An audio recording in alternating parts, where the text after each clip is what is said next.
إن الحمد لله نحمده ونستعينه ونستغفره ونعوذ بالله من شرور أنفسنا ومن سيئات أعمالنا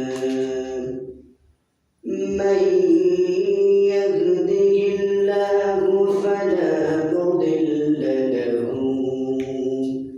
ومن يضلله فلن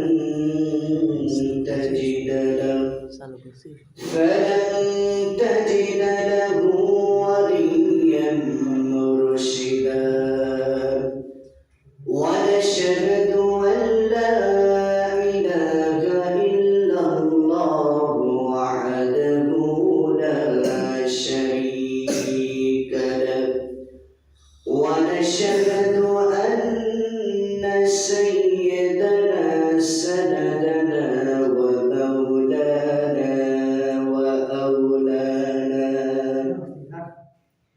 وطبيب قلوبنا محمد الذي أرسله بالحق بشيرا ونذيرا وداعيا إلى الله بإذنه وسراجا وقمرا منيرا فقد قال الله تعالى في كلامه المجيد والفرقانه الحميد সকলে জবান করে মহব্বতের সাথে দিল থেকে পড়ি আউযু বিল্লাহি মিনাশ শাইতানির রাজীম বিসমিল্লাহির রাহমানির রাহিম শাহরু রমাদান الذي أنزل فيه القرآن قرآن هدى للناس وبينة من الهدى والفرقان وقال الله تعالى في شان حبيبه آمرا ومخبرا إن الله وملائكته يصلون على النبي يا أيها الذين آمنوا صلوا عليه وسلموا تسليما اللهم صل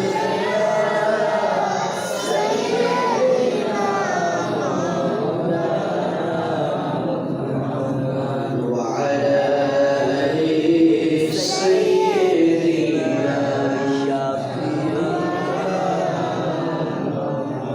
اللهم صل على سيدنا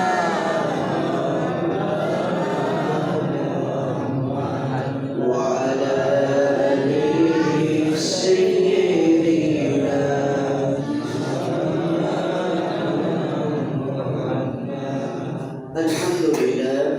আলহামদুলিল্লাহ সম্মানিত দিনদার পরহেজগার আল্লাহ প্রিয় কোরআন প্রিয় জুমার নামাজ প্রিয় দূর দূরান্ত থেকে হেঁটে আসা আগত মুসল্লিবৃন্দ সবাইকে আমার অন্তরের স্থল থেকে আন্তরিক সালাম আসসালামু আলাইকুম ওয়া রাহমাতুল্লাহ আল্লাহ পাক রব্বুল আলামিন তাবারক তাআলা দরবারে লাখো কোটি শুকরিয়া কৃতজ্ঞতা যে মহান রব্বুল আলামিন আমাদেরকে অত্যন্ত ভালোবেসে মহব্বত করে দুনিয়ার সমস্ত কাজ থেকে ফারিক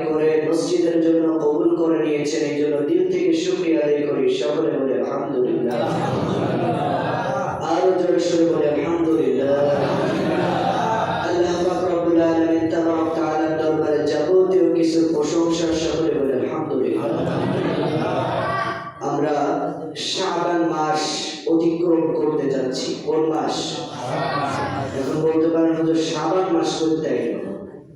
শাবান এটা হচ্ছে আরবি মাস। কোন মাস? আরবি মাস। স্কুলে যতদূর আমার জানা আছে ইংরেজি মাসগুলি শেখানো হয় আর বাংলা মাসের প্রতি তাগিদটা বেশি দেওয়া হয়। আরবি শেখায়, তবে গুরুত্বটা কম। কিন্তু আরবিতে গুরুত্ব দেওয়াটা বেশি উচিত ছিল। কোন মাস অতিক্রম করতেছি, কোন মাসে কি হয়েছিল, ইসলামেরও কোনো বিষয় আমাদের জানা দরকার আছে।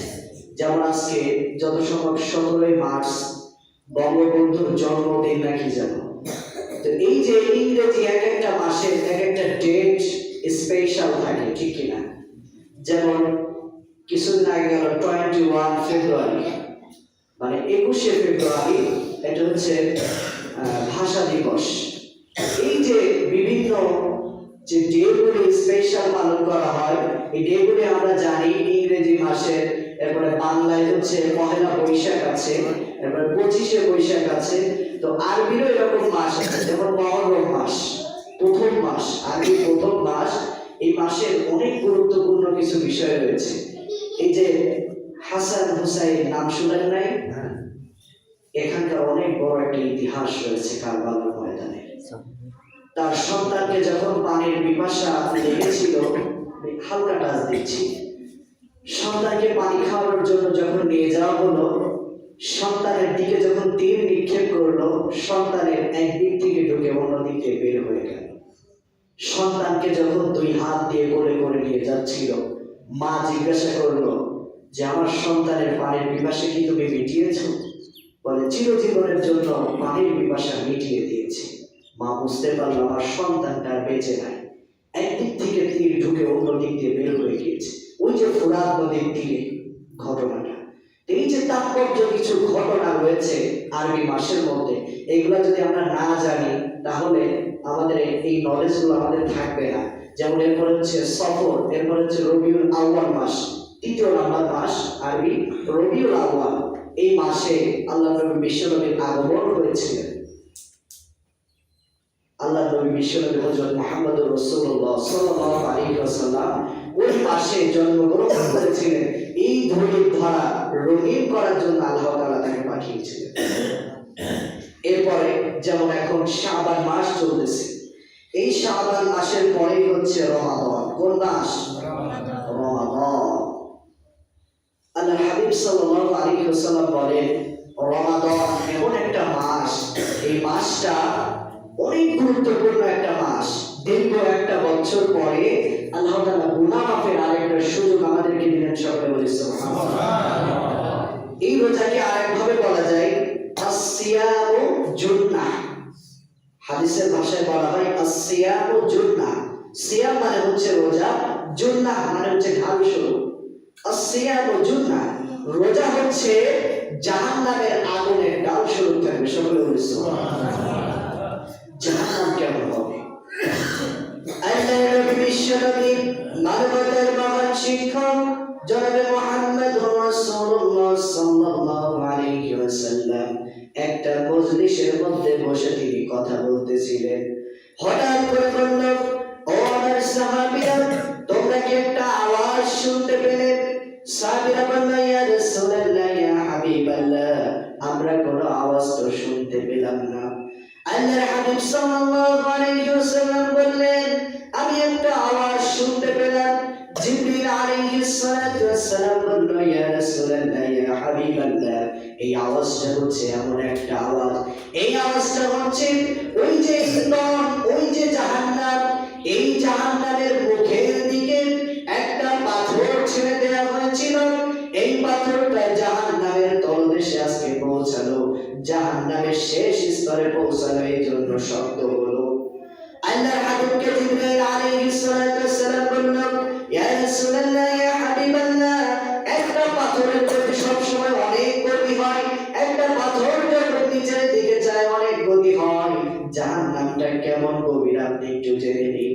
ওই জাহান্নামের মুখের উপর আজ থেকে 1000 বছর আগে এই পাথর আজকে 1000 বছর পর ওই পাথরটা জাহান্নামের তলদেশের মধ্যে পৌঁছে গেল। সকলে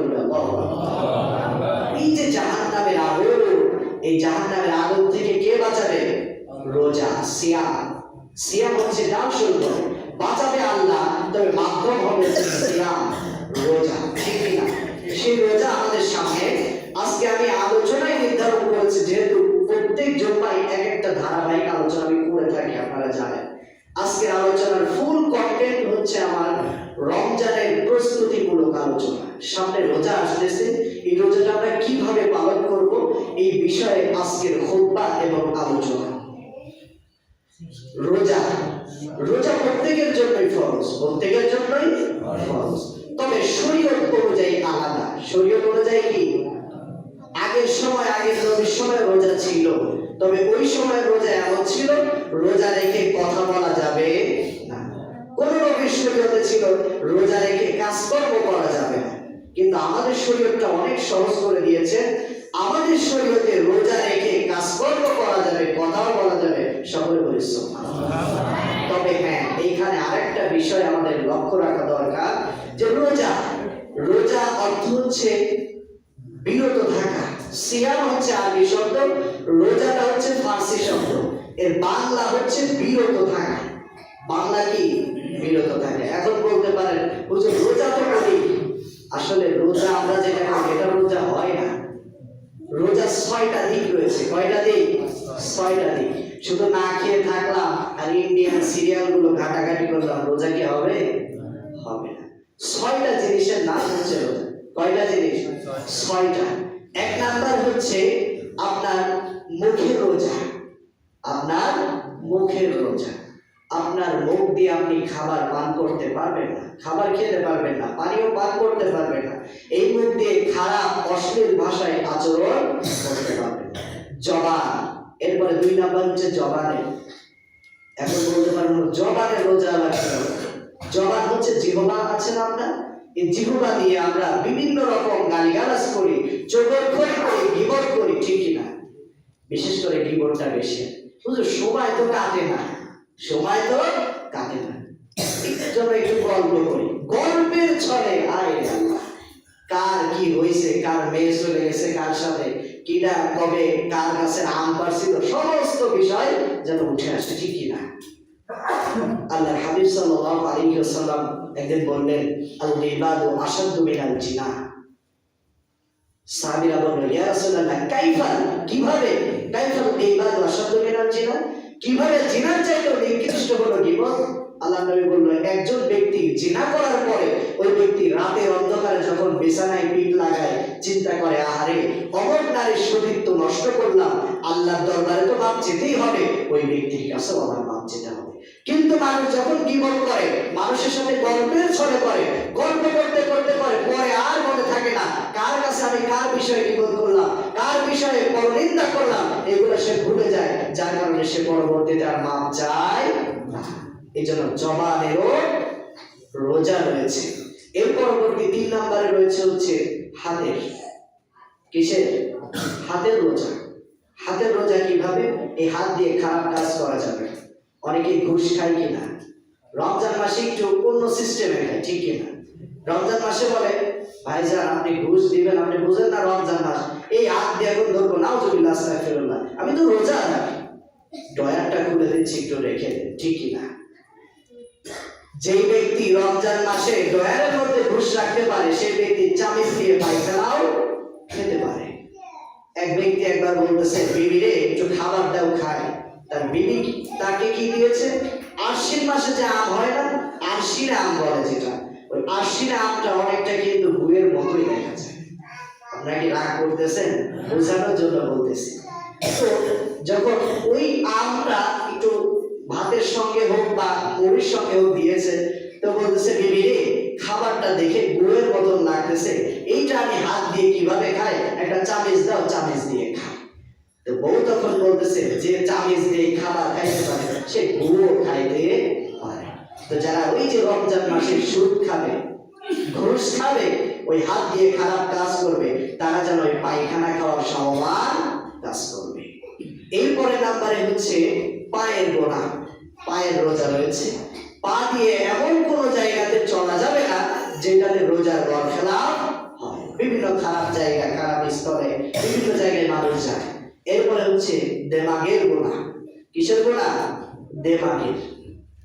আমাদের রোজা থাকলে এমনিতেই মানুষের ক্ষুধা পেটে রাগ বেশি হয় না কম হয়? বেশি হয়। এই রাগটা দুই রকম অনেকেই ব্যবহার করে।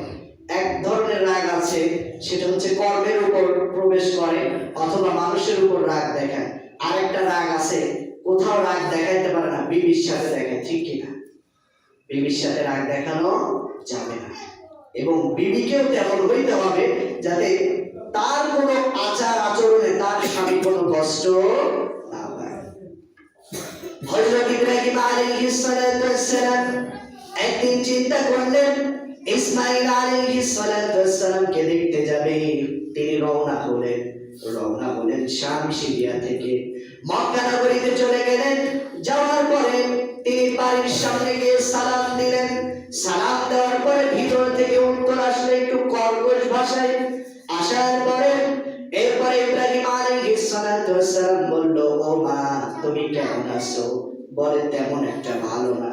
বলে, তোমাদের খাবার দাবার কেমন চলে? বলে, খুব একটা সুবিধার না। আপনার পরিচয় কি? ইব্রাহিম আলাইহিস সালাতু ওয়াস সালাম বলল, আমার পরিচয়টা আমি দিব না। তোমার স্বামী কোথায় গিয়েছে? বলল, বনে গিয়েছে কাঠ কাটার জন্য। এরপরে বলল, তোমার স্বামী আসলে বলবা যে আমি তাকে সালাম জানিয়েছি, আর বলবা তোমার ঘরের চৌকাঠ যেন অতি দ্রুতই পাল্টিয়ে ফেলে। এরপরে স্বামী বন থেকে ফিরে আসলেন, সম্ভবত কাঠ কাটার জন্য অথবা শিকারের জন্য গিয়েছিলেন। আসার পরে বলল যে একজন বুড়া ছিল। বুড়া কি বলে? বুড়া ছিল একজন। বলে, কি বলে গেছে? বলে, বলছে আপনাকে সালাম দিয়েছে আর বলেছে যে ঘরের চৌকাঠ যেন অতি দ্রুতই পাল্টায় ফেলে। বলল, তুই তো তোর কপাল পোড়ায় ফেললি। বলে, কেন? আসলে চোর বোঝে চোরের সিগনাল, ঠিক কিনা? আর নবী বোঝে নবীর সিগনাল।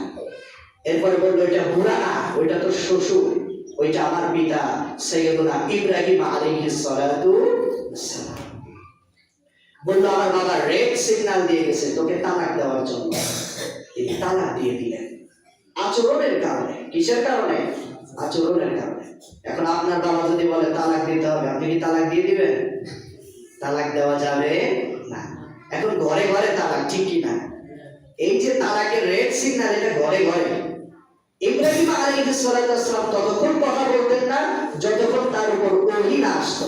এখন আপনার বাবার উপর কি ওহী আসে? তালাকের 5টা স্টেপ রয়েছে। কয়টা স্টেপ? 5টা। প্রথম নাম্বার হচ্ছে আপনার বিবি যদি আপনার কন্ট্রোলে না থাকে, আপনি প্রথম নাম্বার কাজ করবেন তাকে নিয়ে ঘুরতে নিয়ে যাবেন। কক্সবাজার, সেন্ট মার্টিন, এই যে বিভিন্ন লালপুর, নাটোরের পার্ক, বিভিন্ন জায়গায় ঘুরতে নিয়ে যাবেন, তাকে শপিং করে দিবেন। এরপরে তাকে একটু নসিহত করবেন, এভাবে এভাবে চলতে হয়। প্রথম স্টেপ এটা চলে গেল। এটাতেও যদি কাজ না হয়, দ্বিতীয় স্টেপ তার বিছানা আপনি আলাদা করে দিবেন। হয়তো আপনার পাশে না ঘুমানোর জন্য তার মধ্যে একটু কাকুতি মিনতি তৈরি হবে, আস্তে আস্তে মিলে যেতে পারে। 2 নাম্বার স্টেপেও কাজ হলো না, এবার একটু প্রহার করতে হবে, একটু হালকা শাসন করতে হবে। তাফসীরগণরা বলেছে যে এইটা তাফসীর করতে গিয়ে তারা হয় না। কেউ বলেছে ছোট একটা কাঠি দিয়ে পিটাও, কাঠি দিয়ে পিটাও আর বলো, কি রে, কি সমস্যা? 3টা সন্তানের মা হয়ে গেলে এখন সংসার ভাঙতে চেষ্টা, ঘটনা নাকি? কোন কোন তাফসীরগণ বলেছে যে মেসওয়াক দিয়ে পিটাও। এরপরে আবার কোন তাফসীরগণ বলেছে কোল বালিশ দিয়ে পিটাও, যাতে হাত পা ভেঙে না যায়। কিন্তু কোন বিবিকে পিটানো যাবে না। শাসন করতে হালকা আপনি একটু রাগান দিয়ে তো চোখ রাগি না দিলে, কিন্তু কোন বিবিকে মারা যাবে। আল্লাহ নবী কোন বিবিকে পিটাইছে? পিটায় না, এই জন্য মারা যাবে না। এরপরে স্টেপ হচ্ছে এটাতেও যদি কাজ না হয়, এরপরে মুরব্বীরা বসবে। কারা বসবে? মুরব্বীরা বসবে। এরপরে যদি কাজ না হয়, প্রথম মাসে যদি আপনার স্ত্রী ক্লিন থাকে, তার যদি মাসিক না হয়, এরপরে আপনি যদি দেখেন যে না আপনার স্ত্রী ক্লিন আছে, তখন আপনি 1 তালাক দিবেন। কয় তালাক? 1 তালাক। অনেকেই বলে যে হুজুর তালাক তো দিয়ে দিছি 3-4টা, 5 তালাক পর্যন্ত আছে না? অনেক ডাকাত এরকম আছে। সাইয়েদনা ওমর ফারুক রাদিয়াল্লাহু তাআলা আনহুর সময় একবার এক ব্যক্তি তার বিবিকে 100 তালাক দিয়েছে। কয় তালাক? 100 টাকা। এরকম ডাকাত আছে না? এখন বিবি গিয়ে খলিফাতুল মুসলিমের কাছে বিচার দিয়েছে যে সাইয়েদনা ওমর খলিফাতুল মুসলিমিন, আমার স্বামী আমার 100 টাকা দিয়েছে। ওই কও কি 100 টাকা? তোমার স্বামীরে ডেকে আনো। আনার পরে বললো কি ব্যাপার, 100 টাকা দিছো নাকি? বলে খলিফাতুল মুসলিম মেজাজ গরম ছিল।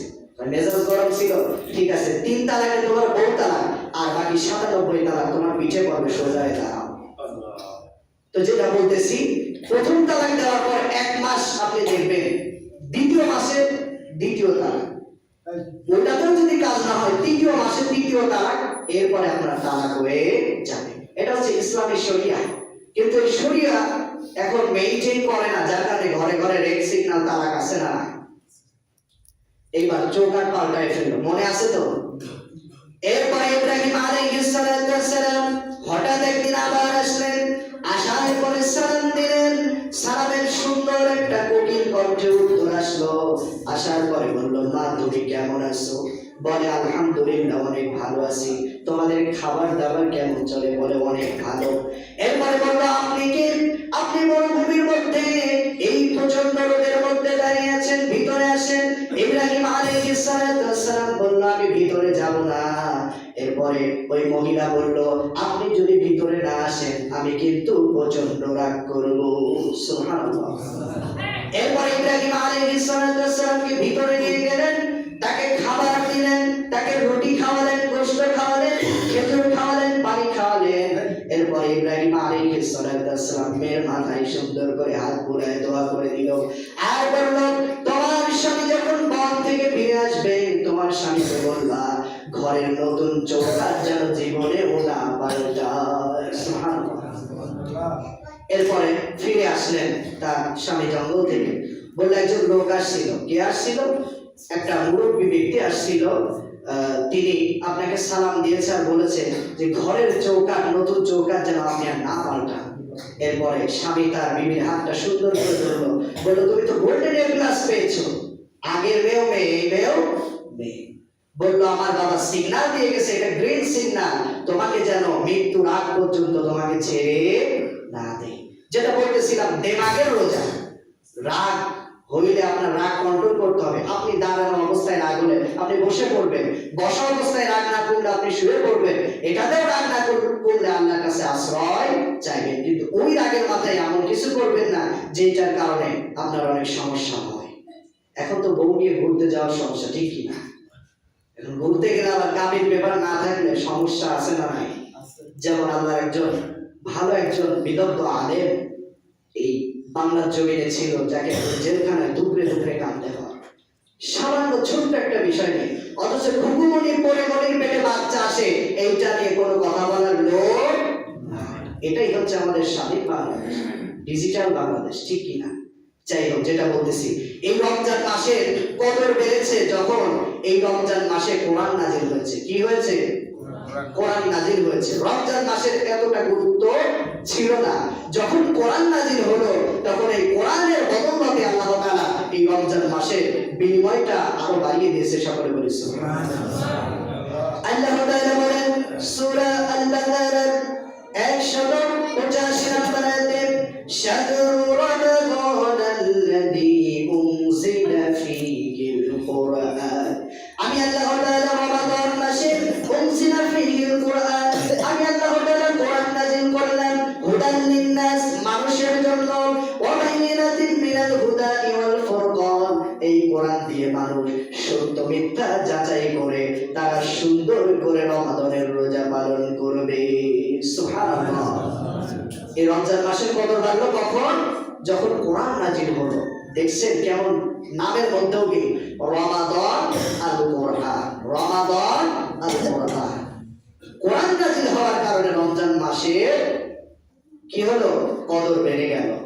আবার এই রমজান চলে গেলে অনেকে বাবা নিয়ে বসে, ঠিক কিনা? রমজান আসলো আপনি গোনা মাফ করবেন, ঠিক কিনা?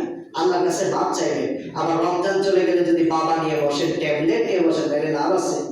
সংসদ ভবনে তো পাশ করাই আছে 21 বছরের মাথা ঠিক রাখার জন্য নাকি মাঝে মাঝে 2-4 ডোব খাইলে কোনো সমস্যা নাই। ওই খাইলে মাথা কি ঠিক থাকে না আরো এলোমেলো হয়?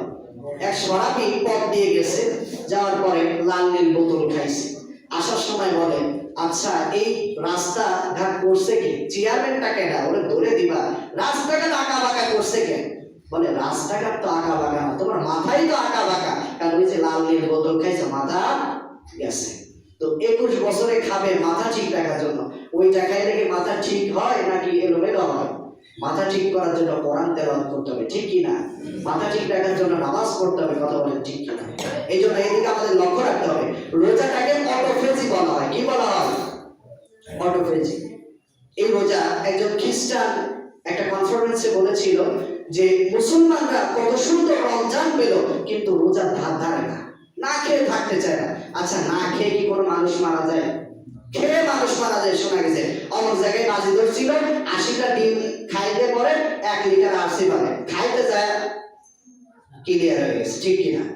অমুকজন বাজি ধরছে অমুক বিয়ের অনুষ্ঠানে, এরকম 2 কেজি গোস্ত খাবে, না খাইতে পারলে হয়তো 1 কেজি দই পাবে না, বাজি ধরে খায়, এরপরে ক্লিয়ার হয়ে গেছে, ঠিক কিনা? তো খেয়ে মানুষ মারার কথা শোনা যায়, না খেয়ে মানুষ মারা গেছে এটা শোনা যায়? শোনা যায় না। তো যেটা বলতেছিলাম, এই রোজা হচ্ছে অটোফেজি। এইটা হচ্ছে আপনি যখন না খেয়ে থাকবেন, আপনার ভিতরের ক্রোমোজোম গুলি এমন ভাবে আপনাকে চাপ দিবে, আপনার পেটের গ্যাস্ট্রিক গুলো দূর হয়ে যাবে। এরপরে আপনার একটা যদি ছোট খাদ্যের কোনাও যদি আপনার ওই পেটের মধ্যে আটকে থাকে, ওইটা যেন মলের রাস্তা দিয়ে ওইটা বের করে দেয়। সকলে বলেছে এই জন্য রমজানের রোজা অনেক ইম্পর্টেন্ট। অনেকেই রমজান মাসে যে আসতেছে না, আর মনে হয় 1 সপ্তাহ, সামনের শুক্রবার ইনশাআল্লাহ একটা রোজা হবে, আশা করা যায়। সকলে বলি ইনশাআল্লাহ। তো দেখবেন যে কাল পরশু থেকে, আজকে প্রত্যেক পরশুদিন হয়তো রমজানের প্রস্তুতিমূলক আলোচনা হবে, দেখবেন বুকে হাত দিয়ে বেড়াচ্ছে। কি হয়েছে? আমার গ্যাস্ট্রিকের ব্যথা, ডাক্তার বলছে রোজা তো রাখাই যাবে না, আর বুকে হাত দিয়ে আসে না। এরকম ডাকাত আছে না? আসলে রোজা রাখলে রোগ বালা আরো মুক্তি হয়, কথা বলেন ঠিক কিনা? তো এই অটোফেজি, এই রোজা আমরা রাখতে চাই কিনা? অবশ্যই চাই। আর এই রমজান মাসে কোলায় খাওয়া যাবে। আর হোটেলগুলো তো মাশাআল্লাহ, হোটেলগুলোতে প্রত্যেকটা রমজান মাসে মাশাআল্লাহ পর্দা করে, এত সুন্দর পর্দা করে, কোন মহিলা এমন করে, সুন্দর করে ঢেকে রাখে আর ডাকে আহলান সাহলান, এখানে খাও, কেউ দেখবে না, এখানে খাও, কেউ দেখবে না। আল্লাহ দেখতেছে না? অবশ্যই দেখতেছে। কবরের মধ্যে যাওয়া, বাটাম দেওয়া শুরু হয়ে যাবে, তখন মারে বাবা রেখে কোনো লাভ হবে? কোনো লাভ হয় না। কবরের মধ্যে একজন ফেরেশতা থাকবে, তিনি অন্ধ, চোখে দেখে না, কানেও শোনে না। এই ফেরেশতার হাতে থাকবে একটা হাতুড়, ওই হাতুড় দিয়ে তিনি একটা বাড়ি দেবে, 70 হাত মাটির নিচে একটা ব্যক্তি চলে যাবে। আবার তার কুদরতি আল্লাহ তাআলা তার হাতে এমন একটা পাওয়ার দিয়েছে, একটা হাত দিয়ে আবার তাকে টেনে তুলবে, আবার একটা বাড়ি দেবে, কিয়ামত পর্যন্ত এই স্টেপ মারতেই থাকবে। চিন্তা করছেন কবরটা কেমন হবে? কবর হচ্ছে প্রথম স্টেপ। এই জন্য উসমান রাদিয়াল্লাহু তাআলা কবর দেখলেই কান্না শুরু করে দিতেন আর বলতেন, সব জায়গাতে আমার সঙ্গে লোক থাকে, কিন্তু কবর এমন একটা জায়গা, অন্ধকার জায়গা, ওইখানে আমি ছাড়া আমার সাথে কেউ থাকবে না। এই জন্য একটু সতর্ক হন। রোজা থেকে নামাজ কিন্তু আদায় করতে হবে। অনেকে শুধু রোজা রাখে, নামাজ পড়ে না, এদিকে গুরুত্ব দিতে হবে। রমজানের রোজা পালন করবেন, নামাজও পড়বেন। নারী পুরুষ সকলের জন্য আবার রোজায় ছাড় আছে। আপনি অসুস্থ, সেক্ষেত্রে আপনার ছাড় আছে, আপনি রোজা ছেড়ে দেন, আপনাকে এতটা প্রেশার দেওয়া হয়, রোজা রাখতেই হবে। কথা বুঝতে পারছেন? তারাবির নামাজগুলো আদায় করবেন। আর ইফতার করা হচ্ছে সুন্নাহ, ইফতার করা সুন্নাহ। সুযোগ হলে ইফতার সকলকে নিয়ে করবেন, সকলকে নিয়ে করবেন, একাকিত্ব ইফতার করবেন না, সকলকে নিয়ে। আল্লাহ রাসূল সাল্লাল্লাহু আলাইহি ওয়াসাল্লাম বলে, সবাইকে নিয়ে ইফতার করবা। আল্লাহ রাসূলের সাহাবীরা বলে, ইয়া রাসূলুল্লাহ, আমাদের তো সামর্থ্য নাই, কি খাওয়াবো? একজন মেহমানকে আল্লাহ তো তাকে ভালো মন্দ কিছু খাইতে দিতে হয়। আল্লাহ নবী বললেন, 1 গিলাস পানি, একটা খেজুর কি খাওয়াতে পারবা না? বলে, ইয়া রাসূলুল্লাহ, অবশ্যই পারবো। বলে, তুমি যদি ওই ব্যক্তিকে 1 গ্লাস পানি আর একটা খেজুর পান করাও, আমি আল্লাহ রাসূল সাল্লাল্লাহু আলাইহি ওয়াসাল্লাম বললেন, আল্লাহ তাআলা এইটার বদৌলতে ওই ব্যক্তির যে রোজা রেখেছে, একটা রোজা রাখার যে সওয়াব, ওই সওয়াব আল্লাহ তাআলা তোমার আমলনামায় লিখে দিবে। সকলে বলেন সুবহানাল্লাহ। এই জন্য সুযোগ পেলে কাউকে একটা খেজুর, 1 গ্লাস পানি একটু খাওয়াবে। আপনাদের এখানে কি ইফতারের নিয়ম আছে নাকি? আছে, আলহামদুলিল্লাহ, ভালো। এটা অনেক মসজিদে আছে, এটা করবেন, এটাতে মহব্বত বৃদ্ধি হয়। সারাদিন রোজা রাখার পরে ওই যে ইফতার করবে, ওইটাতে ক্লান্তির নিবারণ চলে যায়। সকলে বলেন সুবহানাল্লাহ। এই জন্য চেষ্টা করবেন 10 জন 5 জন, এক কথায় 2 জন 3 জন, একা কিন্তু ইফতার না করে সবাইকে নিয়ে ইফতার করবেন। আর বিশেষ করে রমজান মাসে কোরআন পড়বেন, অনেক সওয়াব। রমজান মাসে কয় গুণ বেশি সওয়াব? 70 গুণ। কয় গুণ? 70 গুণ। তাহলে এই যে একটা মাস আসলো, ওই যে একটা প্রবাদ আছে না, যে ঝড় আসলে আম কুড়াইতে হয়। সামনে কি মাস আসলে? সোয়াব কুড়ানো মাস। কোন মাস? সোয়াব কুড়ানো। এই জন্য এই মাসে আমরা সোয়াব কুড়াবো। রাজি আছি তো ইনশাআল্লাহ? আরেকটা বিষয়, তওবা করতে হবে আল্লাহর কাছে, তওবা করতে হবে। এই রমজানের পরে সামনের রমজান আপনি পাবেন কিনা আপনার কি জানা আছে? দেখেন, একটু চিন্তা করে দেখেন, আগের রমজানে যারা ছিল এই রমজানে আছে? নাই। আপনিও চলে যেতে পারেন। সুতরাং এই রমজানে আল্লাহর কাছে খাস দিলে তওবা করতে হবে। হয়তো আপনি গোপনে অনেক গুনাহ করেছেন, আল্লাহর কাছে মাফ চাইতে হবে। আল্লাহ তাআলা বলেন, আমি আল্লাহ তাআলা দয়াবান এবং আমার রহমতে তোমরা নৈরাশ হও না। আমি আল্লাহ তাআলার কাছে তোমাদের চাইতে দেরি আছে, আমি আল্লাহ তাআলা তোমাদেরকে মাফ করতে দেরি না। আল্লাহ তাআলা বলেন, দুনিয়ার মধ্যে মানুষের কাছে বারবার চাইলে মানুষ রাগান্বিত হয়। তুমি আমার কাছে এটা চাও, শুনতে চাও, চল করে দিস। আর আল্লাহ তাআলা বলেন, আমার কাছে বান্দা যখন বারবার চায়, আমি আল্লাহ তাআলা খুশি হয়ে যাই। সকল সুবহানাল্লাহ। সে আল্লাহর কাছে মাফ চাইবো না? অবশ্যই চাই। একটা ঘটনা বলে শেষ করে দিই। একজন তাওবাকারীর কথা।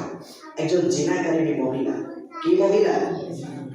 আল্লাহর নবী, বিশ্বনবী, মানবতার মহান শিক্ষক জনাব মুহাম্মদুর রাসূলুল্লাহ সাল্লাল্লাহু আলাইহি ওয়াসাল্লাম আল্লাহর নবী বিশ্বনবীর কাছে একজন মহিলা আসলেন।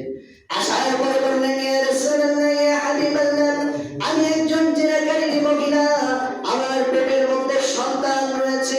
ইয়া রাসূলুল্লাহ, ইয়া হাবিবাল্লাহ, আমি আল্লাহর দরবারে তওবা করতে চাই, মাফ চাইতে চাই। আল্লাহর নবী বিশ্বনবী বলল, সন্তানটা জন্মগ্রহণ করে আসবা। সন্তান যখন তোমার জন্মগ্রহণ করবে তখন তুমি আমার দরবারে আসবা। আল্লাহর নবী বিশ্বনবীর এই কথাটা শোনার পরে তিনি বাড়িতে চলে গেলেন। তার যখন সন্তান প্রসব করলো, জন্মগ্রহণ করলো, সন্তানটাকে কোলে করে নিয়ে আল্লাহর নবীর দরবারে আসলেন। আসার পরে বললেন, ইয়া রাসূলুল্লাহ, ইয়া হাবিবাল্লাহ, এই যে আমার সুন্দর ফুটফুটে একটা সন্তান হয়েছে, এই সন্তানটা নিয়ে আপনার দরবারে এসেছি, আমার জন্য আপনি কি করবেন এখন করেন। আল্লাহর নবী বিশ্বনবী বলল, আজকেও তুমি চলে যাও। তোমার সন্তান যখন খাওয়া শিখবে তখন তুমি আমার দরবারে আসবা। এরপরে দীর্ঘদিন পরে ওই সন্তানটাকে নিয়ে আল্লাহর নবী বিশ্বনবীর দরবারে আসলেন। আল্লাহর নবী তাকে দেখলেন সন্তানের হাতের মধ্যে এক টুকরা রুটি। আল্লাহর নবী বিশ্বনবী সন্তানটাকে নিলেন, একজন সাহাবীর কাছে দিয়ে দিলেন, আর বললেন, যতদিন এই সন্তান বেঁচে থাকবে ততদিন পর্যন্ত এই সন্তানের দায়িত্ব তোমার। আল্লাহর নবী বিশ্বনবী এটা বলার পর মরুভূমির মধ্যে ওই মহিলাটাকে নিয়ে গেলেন। নেওয়ার পরে ছোট্ট একটা গর্ত করলেন। গর্ত করার পর তাকে ওই গর্তের মধ্যে বসালেন। এরপরে সাহাবীদেরকে বললেন, তাকে পাথর মারতে মারতে দুনিয়া থেকে বিদায় করে দাও। যখন তাকে পাথর মারা হচ্ছিল, পাথর মারতে মারতে একটা পাথর তার কপালে গিয়ে লাগলো। লাগার পরে তার কপাল থেকে টকটকে রক্ত ছিটকায় সাইয়েদনা ওমর ফারুক রাদিয়াল্লাহু তাআলা আনহুর কপালে একটু লাগলো। লাগার পরে সাইয়েদনা ওমর ফারুক রাদিয়াল্লাহু তাআলা আনহু একটু গালি দিলেন। আল্লাহর নবী বিশ্বনবী বললেন, ও ওমর, তুমি যে গালি দিলা, তুমি কি জানো এই মহিলা আল্লাহ তাআলার দরবারে তাওবা করেছে এবং এমন ত্যাগ স্বীকার করেছে যে এই ত্যাগ স্বীকার করার কারণে আল্লাহ তাআলা তাকে জান্নাতের জন্য কবুল করে নিয়েছে। এই জন্য রমজান মাস তওবা করতে রাজি আছি তো ইনশাআল্লাহ? আল্লাহ পাক রব্বুল আলামিন তাবারাক তাআলা আমাদেরকে রমজানের প্রস্তুতিমূলক আলোচনা শুনলাম, এই আলোচনার উপর আমল করে আমাদেরকে তাওবাকারী হয়ে আমাদেরকে তাওবা করে জান্নাতি হওয়ার তৌফিক দান করুন। সকলে বলি আমিন। ওয়া আখির দাওয়ানা।